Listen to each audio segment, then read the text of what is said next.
मैं आपसे कहूँगा कि जिस तरीके से आप पढ़ रहे हो और देख रहे हो और डेटा को एनालाइज कर रहे हो, दोबारा पलट करके देखिए। कई बार भारतीय जनता पार्टी सीधे लड़ती है और कई बार भारतीय जनता पार्टी उस दलों को आगे करके लड़ती है। इसलिए आपको इन चीज़ों को सोचना पड़ेगा। राजनीति करने वाले लोग और जो दल हैं पॉलिटिकल, वो जानते हैं कि आने वाले समय में किसके साथ रहने से और किसको हराने से देश का लोकतंत्र बचेगा।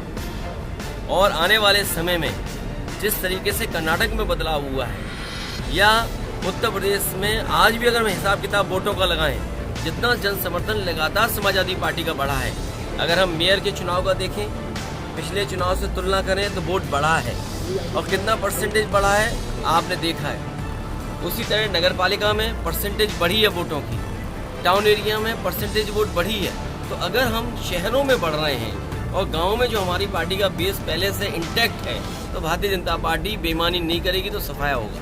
जिस तरह से मोदी सरकार के 9 वर्ष पूरे हो रहे हैं, उसके उपलक्ष्य में पूरे देश प्रदेश में कार्यक्रम करने जा रही, जनसभाएं करके लोगों को नीतियां बताई जा रही है। 9 वर्ष में 9 महीने में ये वो संख्या है जिससे कुछ बदलाव दिखता है। 9 महीने एक नया जीवन मिल जाता है। ये 9 वर्ष की उपलब्धि बता रहे हैं। इससे बताओ कि जो बुनियादी सवाल थे वो वही कि वही है कि नहीं है। महंगाई चरम सीमा पर है क्या? बेरोजगारी चरम सीमा पर नहीं है? और फिर अधिकारियों का कितना पॉलिटिसाइज करोगे आप? जो पार्टी अपने आप को ये कहती थी कि हम अधिकारियों को पॉलिटिसाइज नहीं करते, अधिकारी बड़ी संख्या में भारतीय जनता पार्टी के कार्यकर्ता बनकर के काम कर रहे हैं। तो क्या लग रहा है कि जनता की समस्याओं को लेकर खड़े उतर पाए सरकार? ठीक है, आपको याद होगा धुएं के लिए सुप्रीम कोर्ट को हस्तक्षेप करना पड़ा और इस देश के वो प्रधानमंत्री हैं या वो बीजेपी है जिसने सबसे ज़्यादा झाड़ू उठाया। और आज हम डीजल पेट्रोल जो खरीदते हैं उसमें सब में स्वच्छ भारत के लिए सेस लगता है। अगर डीजल पेट्रोल से पैसा इकट्ठा किया जा रहा है, नमामि गंगा में पैसा दिया जा रहा है, तो ये सवाल वही का वही खड़ा है कि कूड़े का निस्तारण इनकी सरकार में ठीक होगा कि नहीं होगा, नालियाँ साफ होंगी कि नहीं होंगी। तो शहरी समस्या अलग है, हमारे किसान की समस्या अलग है। किसान की कोई गेहूँ खरीदनी हुई, जैसी की जो महंगाई थी वैसी दिख रही है, जो तकलीफ है वैसी दिख रही है। तो क्या बदला है 9 साल में? तो 24 को लेकर अब क्या तैयारियां पार्टी करने जा रही है? जो तकलीफ है वैसी दिख रही है। तो क्या बदला है 9 साल में? तो 24 को लेकर अब क्या तैयारियां पार्टी करने जा रही है? चूंकि राष्ट्रीय लेवल पर सब एक होने की तैयारी जो हो रही है, तैयारी ये करनी है कि आपके चैनलों से बचा जाए। एक आखिरी सवाल ये है कि जिस तरह और से आपके प्रचार से बचा जाए। जिस तरह से बीजेपी पूरे प्रदेश में जहां जहां सीटें हारी उसको लेकर समीक्षा कर रही है और वहां के जो सांसद विधायक उनसे रिपोर्ट कार्ड मांग रही है, आखिर हारे क्यों? उन्हें समीक्षा इस बात की करनी चाहिए थी कि उन्होंने कितने अधिकारियों से बेईमानी कराई। सहारनपुर में एक अधिकारी ने निष्पक्ष होकर के उसका रिजल्ट दे दिया तो उसे शंटिंग कर दी, उसे छुट्टी भेजने की तैयारी है।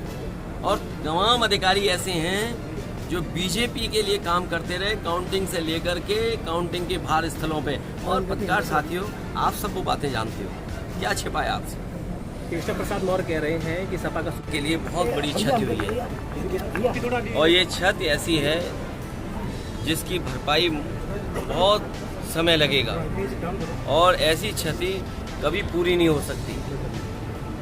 जहाँ वो इस जनता के बीच में लगातार अपना जीवन काट दिए, दुख दर्द हो, परेशानी हो, किसी की मदद हो, शादी ब्याह हो, खुशियों का समय हो, हर समय प्रधान जी महावीर सिंह यादव जी उनके बीच रहते थे। उनके बीच में रह कर के ही जनता ने उन्हें इतना सम्मान दिया कि वो राजनीति में आगे बढ़ते चले गए।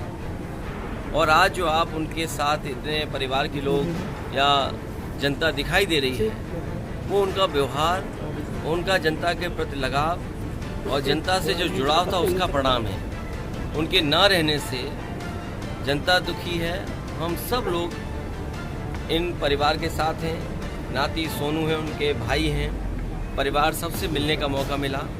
हम सब लोग उन्हें भरोसा दिलाते हैं जिस तरीके से सुख दुख में और हर समय हम समाजवादी लोग उनके परिवार के साथ खड़े रहे, भविष्य में भी उन परिवार के साथ हम लोग खड़े दिखें। अच्छा, जिस तरह से कर्नाटक के नतीजे आए हैं तो 2024 को लेकर किस तरह से अब तैयारियां रहेंगी और क्या उसका संदेश है? देखिए, अगर हम परिणाम कर्नाटक का देखें और उत्तर प्रदेश का निकाय के चुनाव को देखें, देख रहे मुंह में कहाँ लगाए हैं। वहाँ जनता ने परिणाम ऐसा दिया है कि भारतीय जनता पार्टी देश से बाहर जाएगी।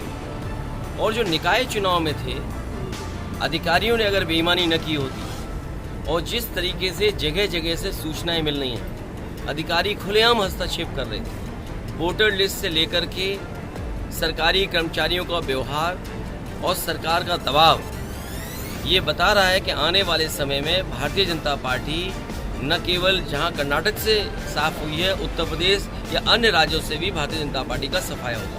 अच्छा, जिस तरह से MIM पार्टी